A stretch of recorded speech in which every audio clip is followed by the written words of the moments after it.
Howdy, and welcome to the Feed Bandit podcast, where we talk all things hunting and introduce you to the most innovative hunting gear and services. Here are your hosts, Jimmy Byrne and Richard Kinchlow. Well, all right, folks, welcome back to the Feed Bandit podcast. Jimmy here, as usual, along with Richard. What's going on? Hola. Well, I'm here. Yeah. I'm here. It's the what is it? The third week, second week of 2 weeks, 3 weeks, third week of September. Yeah, something around there. I don't know. Yeah. But at the very least, what it is a recording after several outings, Yes. if you will, Yes. in the dove field. And Yes. Or lack thereof. You gave it away. I was going to say, God, it's been absolutely amazing. Yeah. I didn't say which way it was amazing. Right. That's right. Yeah. I've eaten so much dove lately. I'm physically ill to my stomach. Yeah. I tell you what, I have eaten though lately. Just since you bring that up, Yeah. the black buck that I had. Oh, yeah. And, man, I love. I mean, I am loving it more and more. You know, it's Really okay. How'd you do it? How'd you prepare? Well, last night I did poppers, so I did. Oh God. But I didn't really marinate them, too much. What I did was right before I wrapped them in the bacon and stuff, I put some olive oil, salt and pepper on them, and I mean they were so good. Laura and I finished the entire batch, which I can imagine. Now, did you bake them or? Yeah, I baked on the grill. Well, so what we did was I baked the bacon wrapped ones. Now I had some left over that I ran out of bacon, and I put those skewers on the grill out here. Okay. And what we also did though is we grill what kind? Forget the type of lettuce, but the heart, the long skinny ones, and you put like olive oil, red wine vinegar, and some other stuff on there, and you literally grill the whole thing of lettuce. I don't think I'd ever live to hear the day you actually say red wine vinegar. Yeah, well, it's mixed with good stuff. Oh, okay. Okay. All right. I think balsamic, red wine, and olive oil, I think is what it is. Oh, hell yeah. Nice. And oh my God, it's so good. It is absolutely amazing. Now, was it as good as the Axis we had a couple of days ago? Well, no, I'm talking about the lettuce. Now the lettuce. Okay. All right. Which would be a perfect thing for the ranch one night. Oh, yeah. Yeah. Especially as an appetizer or something. You literally just eat it. It's just awesome. Great. Yeah. Hell yeah. And, always looking for new suggestions. Yeah, right. And the black buck. Yeah, I mean, it was every bit as good as that. No question. That's awesome. So, and that's the great thing about the black buck antelope is that they are exotics. So you can shoot them year round. And I'll tell you the other thing, as far as the exotics are concerned in the state of Texas, if you're wanting to get started on exotics and you're on a budget, the black buck antelope is definitely the way to go. Every ranch pretty much, it's got exotics, it's got black buck antelope, and like the antelope doe are typically what, 300, 350 range, something of that nature, So it's definitely a good spot to start. Of course, you'd need you mean to hunt or to buy to put on your property? Oh, no, to hunt. Sorry. Okay. I was going to say. Yeah, to hunt. You'd need a buck to propagate the Yeah, species. I bought a bunch of does and they killed them all, and then not getting sexual, even though they didn't think the dinosaurs were in Jurassic Park. Life finds a way. Yes. Dr. Ian Malcolm. That's great movie. I watched that movie. I drugged my parents to see it, and then the deal was this is horrible. We went and saw Jurassic Park, and then after that was double feature Sleepless in Seattle. Oh yeah, I mean, did you fall asleep in that one? Kill me! Oh, it was awful. It was awful. My parents were like, "Wow, this is so cool." I remember that's like the beginning of CGI. Yeah, but they even show it to my daughters, and they're like, "Wow, look at that!" I'm like, "Dude, it's still good." Yeah. Oh yeah, it's great. Yeah. Great. Timeless. I've never seen Sleepless in Seattle all the way through. I've seen parts of it, but I've never seen it. Yeah. I'm going to be really honest with you. Unless you just have nothing else to do, that's me. I really am not going to recommend it. Sorry. Yeah, Tom Hanks has probably had better Oh, my God, are you kidding me? Dragnet, greatest movie of all time. Which was on tonight, by the way. Oh, no, was it? Yeah.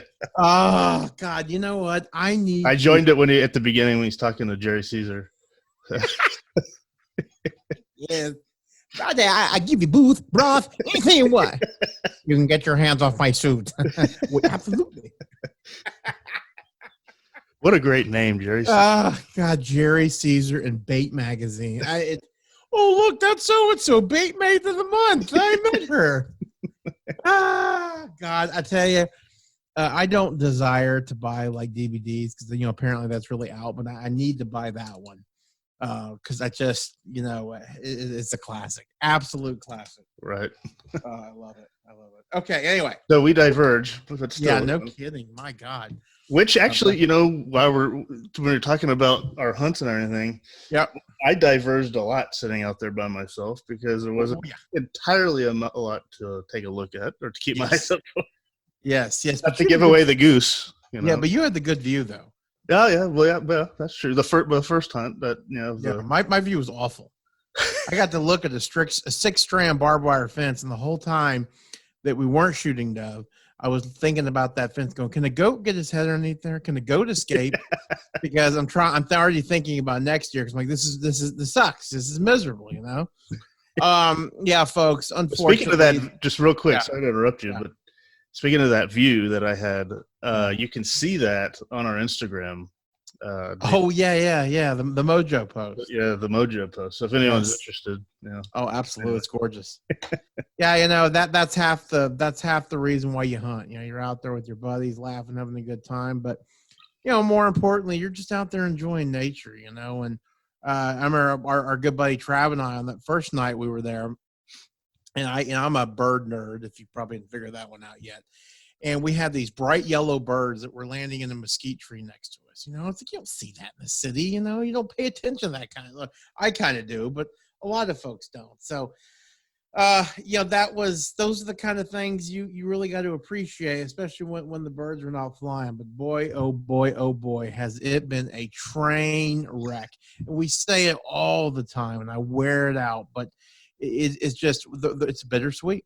The amount of rain we have had in the past 2 weeks has been unbelievable.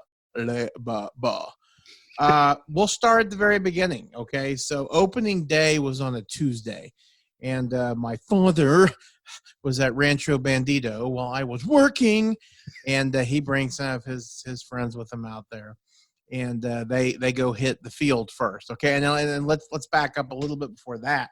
We really hadn't had any measurable rainfall in probably 4 weeks, which guess what? It's August. So that's to be expected. So again, there weren't any puddles. A lot of your tanks and ponds, whatever the hell you want to call them, are drying up. So what does that do? Well, that is going to funnel the birds into certain locations. And that is why it is so important. If you have got a good solid stock tank or a pond, again, whatever you want to call it, that holds water, okay, and is not too steep, okay, and it's got bare ground right next to where the that kind of levels off to the water, that is going to be an absolute dove magnet. And so here we go. Dad goes and hunts opening day in the field that some sunflowers are coming up, and it's got a telephone pole wire going through it or electrical wire going through it.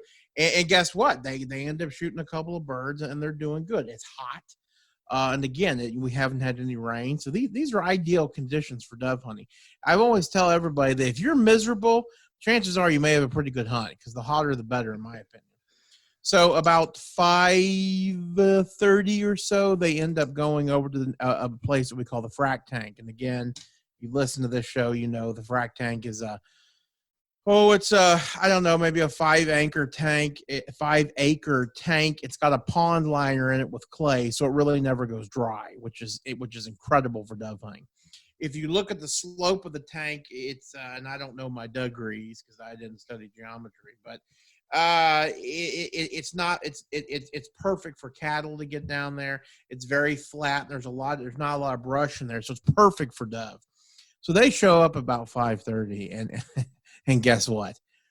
Billions of them. I mean, a bunch of dove. And the cool thing is we were already dealing with dove that were not local.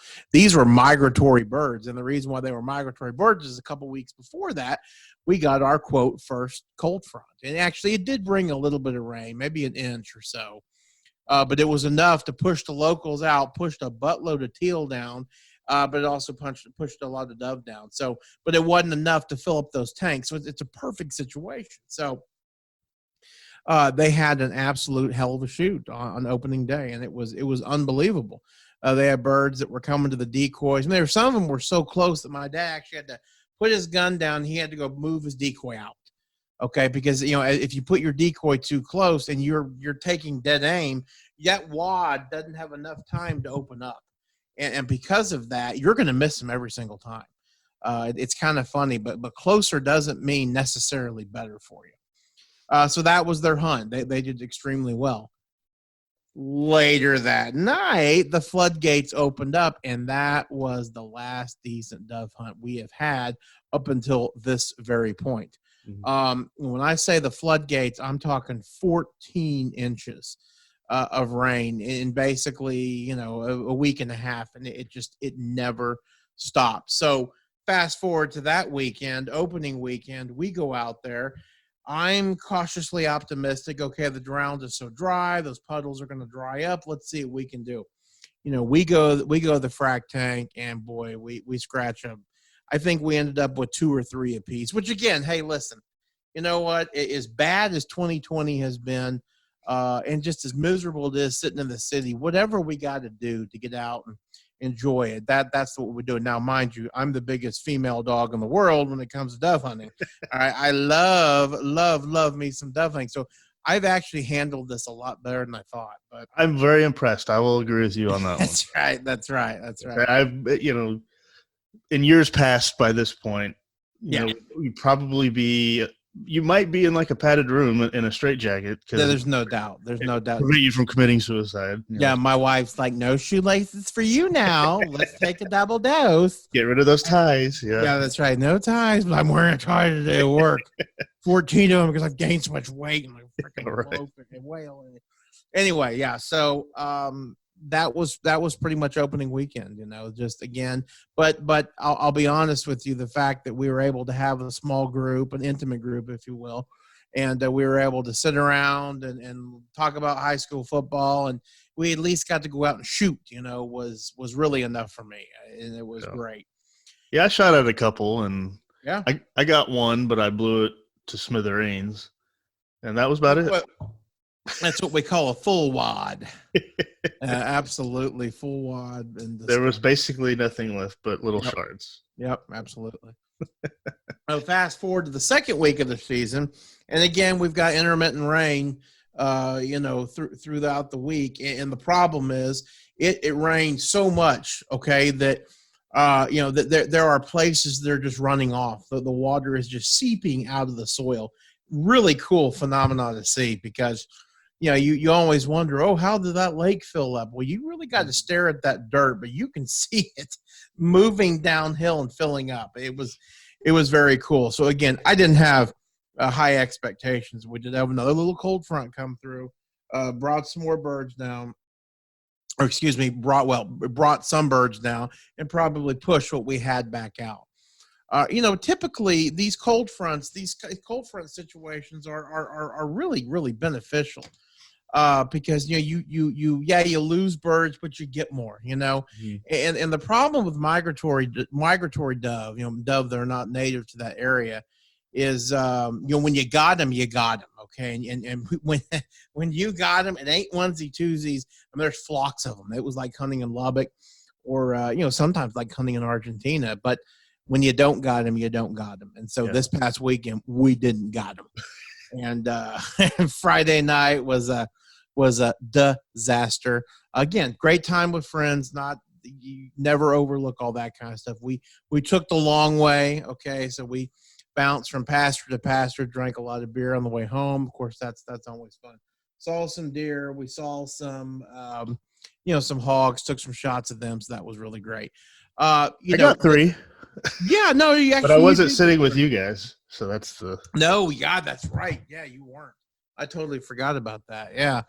So fast forward to so here I am. Okay, we had a real too good of a time on Friday night, in my opinion, if there is such a thing. And I was just frothing at the mouth with anticipation because last Saturday morning was the opening of early teal season, and we had a lot of water. But the spot that we hunt is absolutely perfect. We have a big, if you can imagine.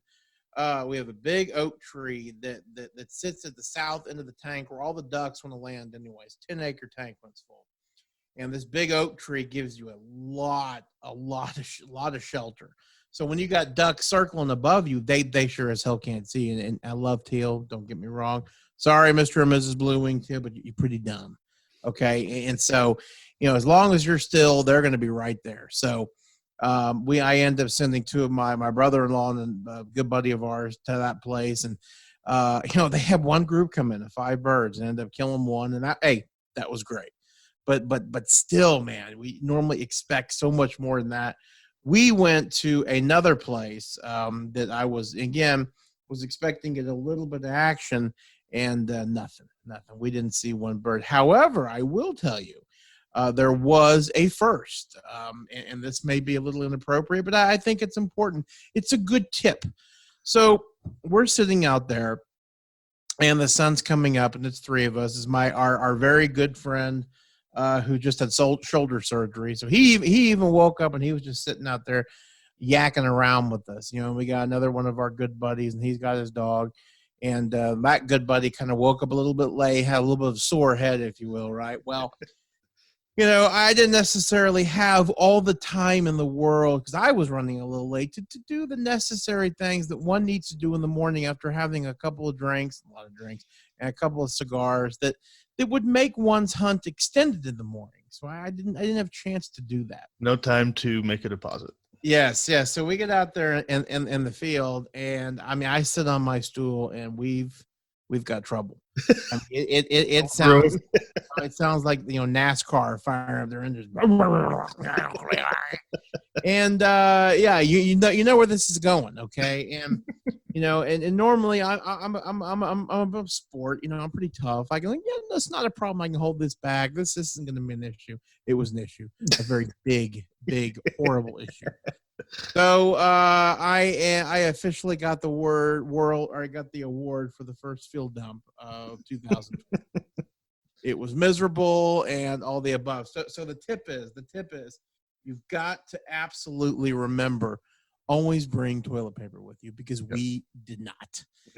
Especially the older you get, it seems. Yes, the older that you get, that's absolutely true. So, and it's funny because when I hunt with girls, they have to have it, and I normally have it. Well, I didn't have it, and anyway, grass is your friend. It was a lot of fun. So, boy, that's the way the morning started out. That evening wasn't any better. I think we ended up killing. I killed one, and our other buddy actually shot on his shoulder surgeried arm. Didn't hurt, thank God, but he got one. But again, hey, it's great to be out hunting. So glad and so fortunate we're able to do it. It just sucked. And we're not the only ones. A lot of folks in counties to the north and west of us in particular, they're just reporting, dude, we've had torrents of rain, it's killing us. So, I guess the moral of the story, or whatever you want to call it here, is cold fronts are great because they push down, new birds, right? Yep. But then they're great up until the point where it just starts raining, and then that kind of destroys everything, because I guess those birds want to keep going, and they want to avoid that rain. So it's Yep. It's like when a cold front's coming, get out there before it starts raining. Oh, absolutely. And that's funny you say that. They actually talk about the best time to hunt migratory birds is a day or so before a big cold front, and especially a big cold front, like because they're all going to be ahead of it. It's kind of what they say. Something else I wanted to bring up, and this was opening weekend. And this is a phenomenon, if you will, that I've noticed my entire career hunting, and it is the relationship between clouds, rain, and dove movement. And I have always found, and maybe this is a mourning dove thing. I've never hunted, migratory or I've never hunted white wings in South Texas, so I don't know how they act when it's raining. But I have always found when it is even sprinkling, the dove just go right to roost. It's cloudy, sometimes they go to roost. I mean, that Jimmy, that hunt you and I had, I think it was that on opening weekend that Saturday. I don't know if you remember, it was sprinkling a little bit, and or maybe it was this past week. And one of the two, I can't remember, but opening weekend. The opening weekend, okay. Yeah, it was sprinkling a little bit, and we were. And the clouds were, really low, moving fast. And the clouds were really low. And what did they do? Instead of going to water, and it was a warm day, instead of going to water, what did they do? They just kept flying, and they just literally went into the roost trees. It's like, well, and I don't know if it messes up their clock. It's just amazing. So I am almost at the point now. I mean, I've seen it so many times where I just put the damn gun away. Yeah. And I remember that same hunt that after the clouds did kind of dissipate, because they were rolling towards us. Yep. They were blowing from from basically from north to south. And when they do dissipate, then that's when actually they started to pick up a little bit. Nothing in the range. We didn't do any better, but nonetheless, the birds did pick up. So is that same the phenomenon the same for like teal and ducks like that? No. I tell you that you hear when it's raining and go, oh, it's a good time to go hunt ducks. They love that miserable type of weather. Well, I don't know if they necessarily love it, but they aren't as prim and proper as dove. Right. Yeah. And so the water has never seemed to affect them. In fact, I can tell you some of my best duck hunts have been where I literally have a north wind in my face, like the cold front just hit, and it is cold, or it is misty or foggy or rainy. They really seem to like that.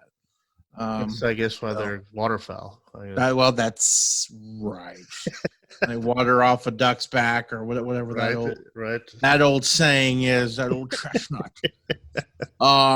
So yeah, God, it was rough. But the fun thing was in the middle of the day, when we weren't crying from poor dove hunts, is we got to go around and we got to look at all the feeder activity. And I'll tell you, something that I noticed, kind of switching topics over here to the deer, is we noticed a lot that the protein feeder traffic was down. You could see it was just mudded out from the previous week. But after all that rain, okay, all of a sudden what's going to pop up? Well, you're going to get your winter forbs or your fall forbs, okay.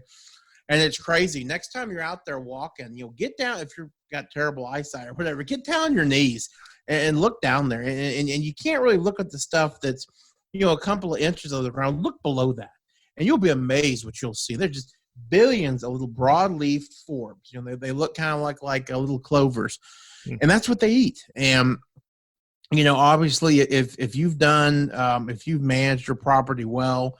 And of course, I know that's tough if you've got a place that's overrun with cattle or sheep or whatnot, but you'll be able to see all these little broadleaves, forbs coming up, and they'll stop hitting your feeders, and then they'll really start going to that, which of course, brings up the other topic. Okay, if it was deer season right now, would they be hitting corn? And the answer would probably absolutely not.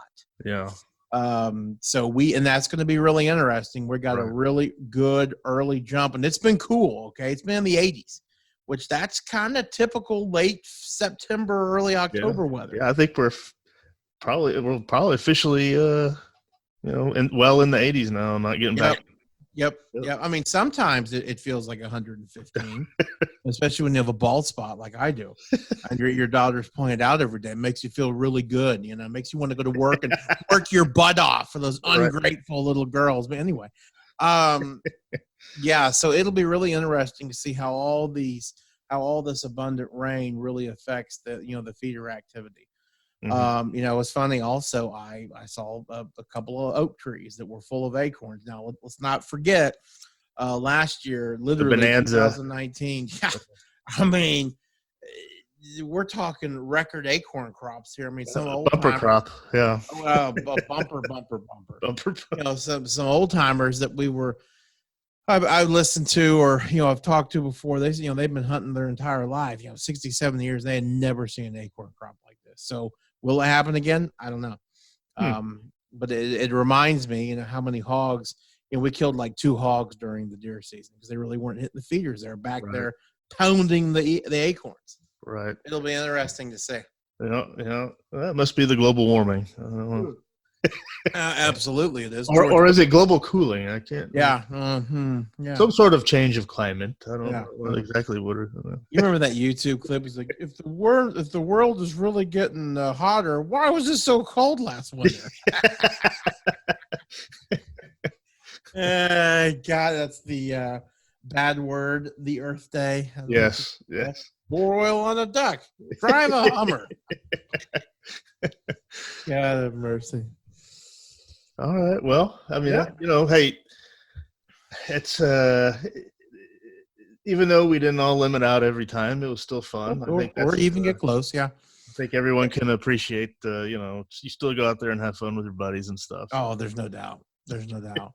And then also, for me, being that we are a landowner and we do kind of control our own destiny. And again, I've always said it, you cannot beat Mother Nature. You can manipulate as much as you want to, but if Mother Nature wants to win, she's going to win, and she's going to win very hard. But honestly, these past couple of weekends, again, had a great time, but it really makes me motivated to go out there and to try to potentially improve things for dove. Yep. Of course, the one thing is migratory birds, you can't plant for them. So you got to do other things that that help attract doves. So and there's a lot of stuff that you can do. So well, maybe we can get into some of that next time. Yeah. We'll throw some ideas out there and absolutely talk through pros and cons of absolutely preparing for dove. Yeah, that's funny, and I'll save the story. But I know of some guys, and don't know them personally, of course, but know of some guys in West Texas that didn't have any water. I think they were like in Pecos or something like that. I mean, they were out there in West Texas. They didn't have any water. And so they had an idea, and I'll cover it next time we talk because I want to give it away. But it worked like a charm, which is so funny. All right, keeping us on the edge of our seats. Yeah, you could probably guess. It was funny, but it's like, man, you're really going to try that? And sure as hell, it worked like a freaking charm. Yeah. Well, I think I could speak for all of our listeners and say, hey, guess we got to tune in next week. Absolutely. For sure. Yep. Well, you got anything else on this one? I really don't. No, not at all. I'd say I'd like to hear from other people, like yes. How their hunts have gone so far, and let us know where you are, because it'd be interesting to hear different areas of the state and how the hunts have been going. Straight from our listeners' mouths, if you will. Absolutely, yeah. And I hope everybody, opening weekend, really these last 2 weekends are really the prime dove hunting times for a lot of people. But, you bow hunters out there, I know that, your season opens up, I think it's like October 1 or like something like that. So, I hope that you are out there probably getting your corn feeders ready, getting your setups ready. And I hope you really stop by those local feed stores, wherever you may be, Oklahoma, Texas, wherever it may be.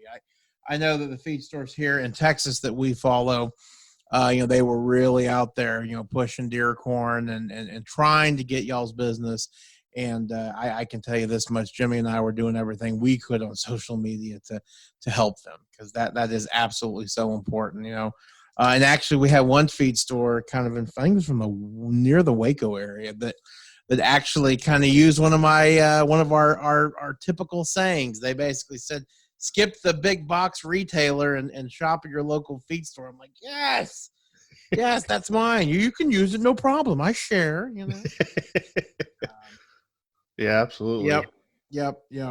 Yeah, just to put a bow on that, just to remind everybody out there, one of the main reasons we do Feed Bandit and our passion, really, and the thing that kind of drives us is working towards, the preservation of the treasure that's small town hunting culture.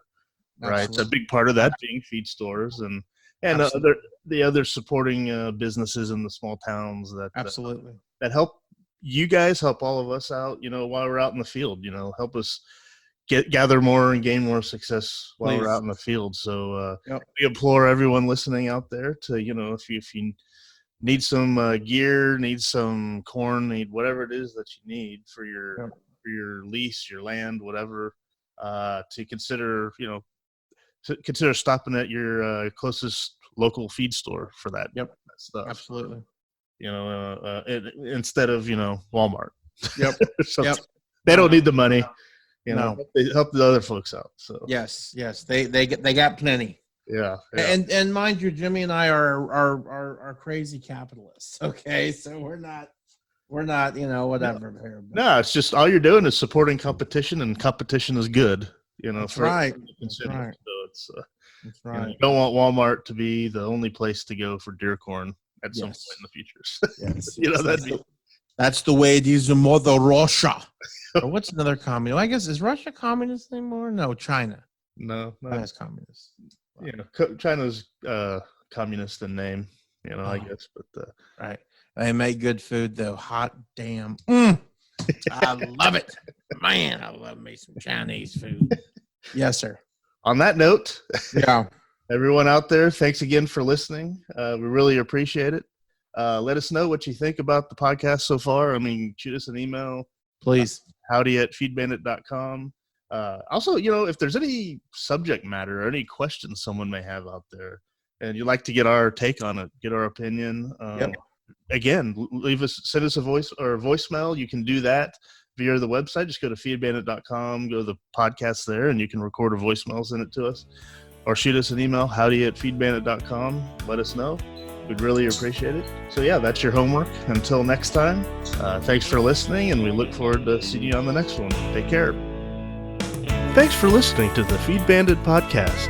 If you like what we discuss on the show, be sure to sign up to our email list to get even more killer hunting ideas, tips, tricks, and exclusive deals on innovative hunting gear and services delivered straight to your inbox. Sign up over at feedbandit.com or simply by texting the word bandit to 33777. See you on the next one. And remember, support your local feed store.